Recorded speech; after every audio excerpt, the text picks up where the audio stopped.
Hi YouTube family, तुम्ही सगळं कसे आहेत? बरं आहेत ना?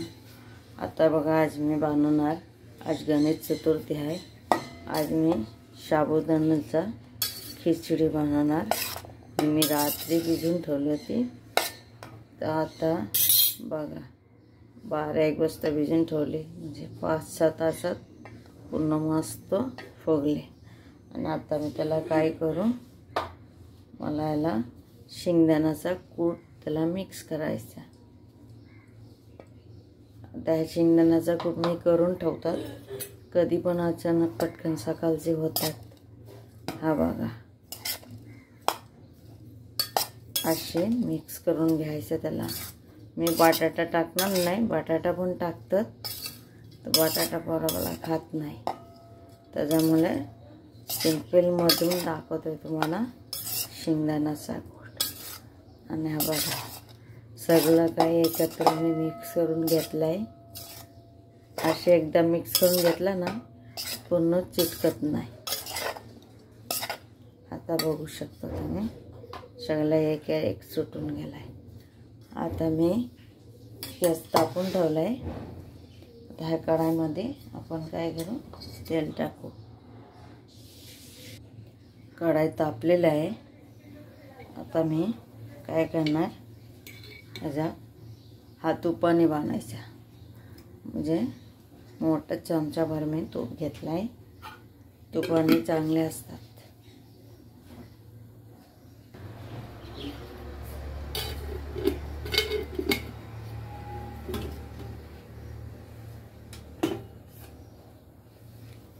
आता तूप माझ्या गरम झालेलं आहे. पूर्ण सिंपल पद्धतीने काहीच टाकणार नाही. मीठ आणि एक मिरची. तूप मला चांगले तापून झाले. थोडंसं जिरा आणि मी अशी चिरून मिरची टाकले.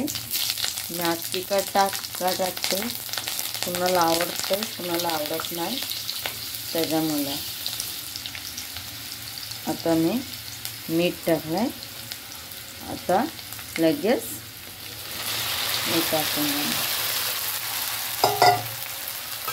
बघा, आहे ना, पूर्ण सिंपल पद्धतीने. किती मिनिट लागतात, जास्त नाही, बारीक 5 मिनिट लागतात ह्या खिचडी बनवताना. उपवासाचा खिचडी आहे म्हणून मी ह्याला दुसरे काही टाकायचं नाही. तुपाशी बनवायचा आणि त्याला मिरची, मीठ, दुसरे काय टाकायचं नाही. बटाटा टाकतात, तर मी बटाटा नाही टाकले.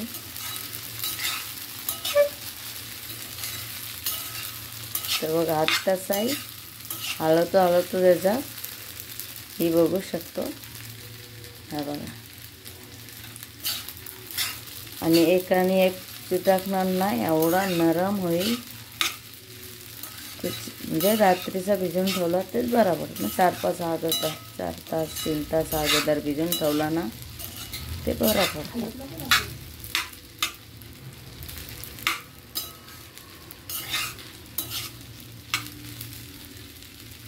आता मी याला 2 मिनिट ढक्कन लावणार आहे. हा 2 मिनिट त्याला बारीक गॅसवर ढक्कन लावून ठेवणार आणि त्याच्यानंतर बघू.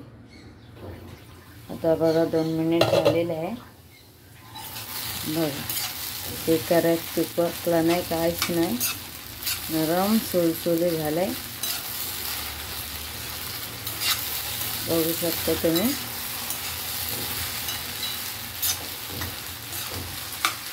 उपवासांचं आहे म्हणून मी, आणि ह्या तुपाशी बनवायचं असतात, खायला जास्ती टेस्टी असतात ते. मी दुसरे काही टाकणार नाही.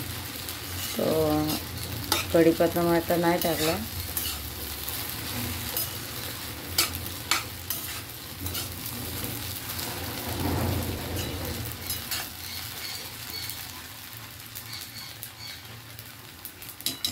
तुम्हाला नक्की आणून दाखवते.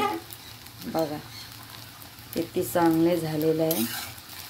आणि जास्त नाही, 2च मिनिट लागला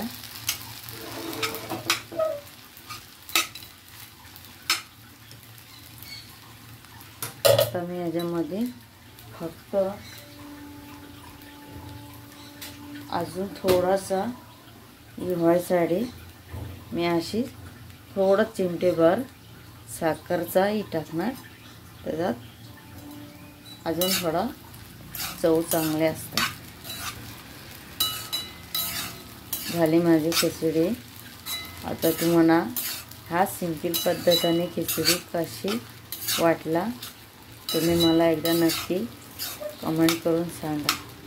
माझी व्हिडिओ आवडला असेल तुम्ही सबस्क्राईब करा, कमेंट करा, लाईक करा, शेअर करा. By two family. त्याच्यानंतर दुसरी व्हिडिओ येणार दुसरे दिवस. तोपर्यंत बाय. आता तुम्ही खिचडी कशी आहे ते तुम्ही बघू शकता. पद्धतशीर झालेलं आहे. काहीच एक पण खिचडी अशी नाही की राहायला.